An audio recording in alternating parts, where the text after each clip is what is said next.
जी sir. हाँ sir, मैंने आपको दो कमरों का पोर्शन जो दिखाया था, तो जी जी आपकी मैडम ने बोला, मिसेस ने बोला था कि वो हमें पसंद है। तो आप ऐसा कीजिए, शाम 6 बजे आ जाइए, तो मैं इंशाल्लाह ताला आपको पूरी लोकेशन दिखा दूंगा। जो भी होगा फिर कर लेंगे बैठ के। अरे नहीं नहीं, आप सर भाई हो हमारे। हाँ हाँ बिल्कुल बिल्कुल। अरे कोई बता, एडवांस का कोई इशू नहीं है। जो भी होगा मैं बॉस से पता करके आपको करवा दूंगा, टेंशन नहीं लें। ठीक है सर, ओके ओके, अल्लाह हाफ़िज़। जी जनाब। सर ये 2 कमरे का फ्लैट मिल जाएगा? क्या एडवांस है और क्या किराया है? देखें, 2 कमरों का जो पोर्शन है वो आपको मिलेगा तकरीबन 20,000 रुपये का। ठीक है।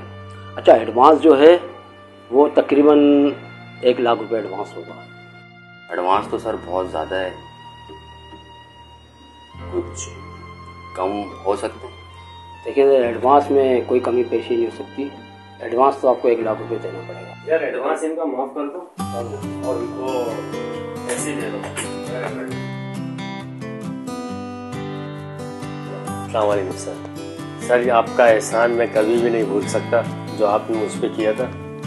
बाकी कामन भाई को चाबी दें और आप सर आप जाके रहें वहाँ पे। आपका कोई एडवांस नहीं है, रिलैक्स करें और मेरे लायक कोई अगर काम हो तो भाई हाजिर है।